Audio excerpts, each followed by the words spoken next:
प्रदेश में विधानसभा का चुनाव जारी है। प्रचार सारी पार्टियां जोर शोर से कर रही है। हम अभी हैं विधानसभा 5 में, जहां पे यहाँ पे विधानसभा 5 में AIM के प्रत्याशी डॉक्टर फैजल शेख हमारे साथ में मौजूद है। आइए उनसे बात करते हैं। डॉक्टर साहब, एक्सपोज लाइन में आपका स्वागत है। प्रचार जोरों शोरों पे है, जन समर्थन भी आपको मिल रहा है जी। लेकिन कहीं न कहीं एक जो सवाल है जी। आप लोगों की पार्टी पे, आप पे इल्जाम भी लगते आ रहे हैं कि आप कांग्रेस वाले बोलते हैं आप बीजेपी की भी पार्टी है, बीजेपी बोलती है आप कांग्रेस की भी पार्टी है। क्या असलियत है?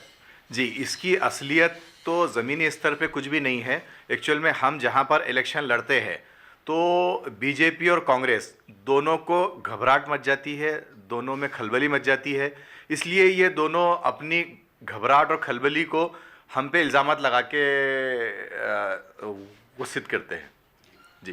अब कई कांग्रेस के कार्यकर्ताओं के साथ में आपके फोटो वायरल हो रहे हैं, कई भारतीय जनता पार्टी के साथ में आपके फोटो वायरल हो रहे हैं, तो क्या असलियत है?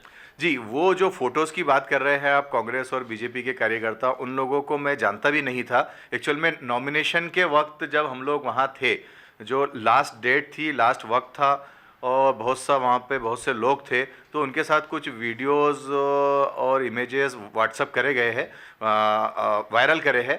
तो उसका रियलिटी से कोई कॉन्सेप्ट नहीं है, इसलिए कि वहाँ पर बहुत सारे फ़ोटोज़ खींचे जा सकते थे जो नहीं लिए गए। तो ये सब सरासर झूठे इल्ज़ाम है, मतलब इस इल्ज़ाम का कोई वजूद नहीं है। डॉक्टर साहब, ये पहली बार हुआ है कि ओवैसी साहब की पार्टी ने MLA के चुनाव में अपना प्रत्याशी इंदौर शहर में घोषित किया है। जी। किस तरीके से देख रहे हैं और कितने आशान्वित हैं आप इन सब चीज़ों को लेकर? देखिए, हमारी पार्टी बैरिस्टर असदुद्दीन ओवैसी साहब की पार्टी राष्ट्रीय पार्टी है और हर पार्टी को इलेक्शन लड़ने का अधिकार होता है और मुझे भी एक हिंदुस्तानी नागरिक होने के कारण मुझे भी उसका अधिकार है कि मैं भी इलेक्शन लड़ सकता हूं।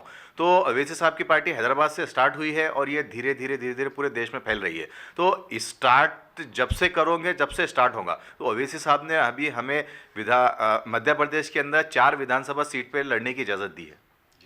डॉक्टर साहब, एक सबसे बड़ा सवाल जो है, आप मैदान में हैं, जी।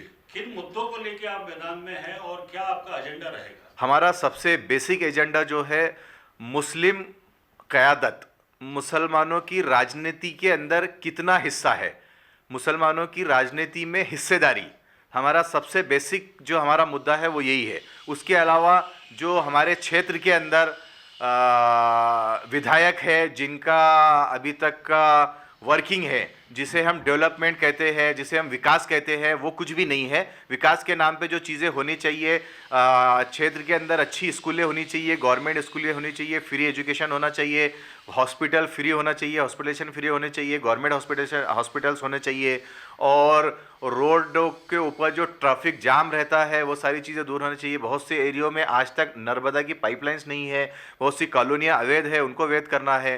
तो ये हमारे सारे मुद्दे रहेंगे, लेकिन हमारा बेसिक मुद्दा है मुसलमानों की राजनीति में क्या स्तर है और क्या उनका वजूद बचा है मुसलमानों की राजनीति के अंदर। अगर खजराना की बात करें हम, तो खजराना में एक आपका अस्पताल बनना प्रस्तावित था जी, लेकिन वो कहीं न कहीं किसी कारणवश रोक दिया गया। जी, ऐसे ही मुद्दे होते हैं कि जो ज़मीनी स्तर पे नहीं होते हैं, सिर्फ कागज़ों में, पेपरों पे होते हैं, तो हम उसको ज़मीन पे लाएंगे।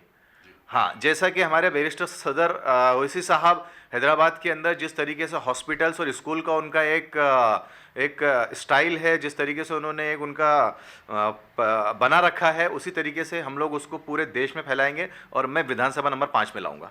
जी।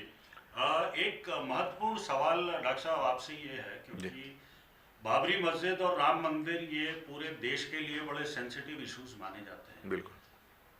उसके पीछे भी बहुत कुछ हुआ, लेकिन आज जो है वो कांग्रेस पार्टी जो है सॉफ्ट हिंदुत्व की तरफ जा रही है। जी। अभी पूर्व मुख्यमंत्री कमलनाथ ने एक स्टेटमेंट दिया है कि बाबरी मस्जिद का ताला जो है वो राजीव गांधी जी ने खुलवाया था। कैसे देखते हैं आप इस स्टेटमेंट को? जी, इस स्टेटमेंट को सीधा हम लोग, जैसा आपने बात करी हिंदुत्व की, सॉफ्ट और हार्ड ऐसा कुछ नहीं होता है। स्टेटमेंट अपना बिल्कुल स्ट्रेट फॉरवर्ड होना चाहिए। जो मैं बोल रहा हूँ वही मेरे अल्फाज है और वही मेरा नज़रिया है। तो कमलनाथ जी ये चाहते हैं कि मुसलमान उन्हें वोट दे, लेकिन वो मुसलमानों की आवाज़ ना बने, सिर्फ मुसलमानों को उन्होंने अपना वोट बैंक समझ रखा है। तो उन्होंने खुद बताया कि राजीव गांधी ने बाबरी मस्जिद के ताले खुलवाए और उसे शहीद किया। तो ये सारी चीज़ें उनके स्टेटमेंट में है, तो आप लोग ये चीज़ें समझ सकते हैं कि और बीजेपी ने जो राम मंदिर बनाया और बाबरी मस्जिद किसने तोड़वाई किसने खुलवाई, ये सारे जनता के सामने है। बहुत सारे भारतीय जनता पार्टी के स्टार प्रचारक मैदान में हैं, कांग्रेस पार्टी के स्टार प्रचारक मैदान में हैं जी। AIM की तरफ से कौन? जी, अभी हमारे पास में कार्यालय ओपनिंग के लिए, ऑफिस ओपनिंग के लिए हमारे पास हमारे स्टार प्रचारक नांदेड़ से सैयद मोइन साहब आए थे, और बहुत जल्द हमारे बीच हमारे राष्ट्रीय प्रवक्ता वारिस पठान साहब आने वाले हैं, और उसके बहुत जल्द इम्तियाज़ जलील साहब जो महाराष्ट्र के सांसद है वो रहेंगे, और बैरिस्टर असदुद्दीन अवीज़ी साहब जो मेरे सदर, जो मेरा गुरूर है, वो इंदौर आएंगे। जी, मध्य प्रदेश में AIM की क्या स्थिति होने वाली है आगामी कुछ सालों में, या आगामी जो संसद के चुनाव होने हैं उसमें आपकी क्या स्ट्रेटेजी रहेगी? देखिए, जैसा मैंने बताया आपको कि बहुत सी जनता ऐसी है जो बीजेपी और कांग्रेस को दोनों को लाइक नहीं करती है। उनको पता है कि ये दोनों एक ही थाली के चट्टे बट्टे हैं, एक इस साइड से है, एक उस साइड से है। तो जनता को यहाँ पर विकास, एक्चुअल में जिन चीज़ों को विकास बोला जाता है उसकी रिक्वायरमेंट है, तो उसके लिए उन्हें थर्ड एक ऑप्शन चाहिए, और थर्ड ऑप्शन में हम लोग ऑल इंडिया मजलिस इत्तेहादुल मुस्लिमीन ये आने वाले हैं, और बहुत ज़ोरों शोर से हम पूरे मध्य प्रदेश में इलेक्शंस लड़ेंगे और अपना प्रेजेंटेशन देंगे। डॉक्टर साहब, पहली बार चुनाव मैदान में है, इसके पहले आप कभी कोई चुनाव लड़े नहीं है जी। कैसा आपको महसूस हो रहा है, क्या जन समर्थन मिल रहा है? जी, मध्य प्रदेश के अंदर हमने नगर निगम के चुनाव लड़ चुके हैं, जबलपुर, खंडवा, खरगोन, इंदौर, और बहुत अच्छे रिजल्ट्स भी रहे, बहुत अच्छे प्रेजेंटेशन भी रहा, और वोटिंग परसेंटेज भी बहुत अच्छा रहा। और इंदौर के अंदर हमने नगर निगम चुनाव लड़ा था, उससे पहले हमारी सदस्यता काफ़ी वक्त से चल रही है, 1 लाख से ज़्यादा हमारे सदस्य इंदौर में बने हुए हैं।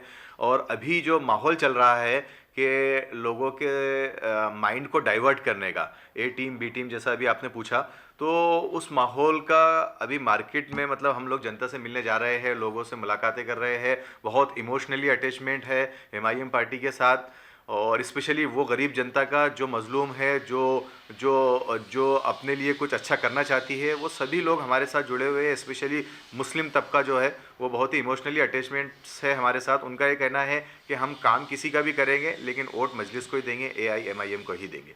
जी, एक आखिरी सवाल डॉक्टर साहब आपसे, और खुद देश के प्रधानमंत्री जो है वो मुस्लिमों के उत्थान के लिए स्पष्ट इंस्ट्रक्शन दे चुके हैं। जी।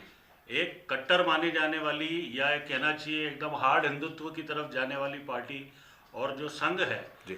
वो भी अब सॉफ्टनेस की तरफ आ रहा है, तो इसको क्या राजनीति से जोड़ेंगे या वक्त की नज़ाकत बोलेंगे, या क्या क्या किस नज़रिए से देखते हैं? देखिए, जिन पार्टियों का आपने नाम लिए है वो पार्टियां कट्टरता के ऊपर ही अपने वोट्स मांगती है, और वो कट्टरवाद के ऊपर ही काम करते हैं।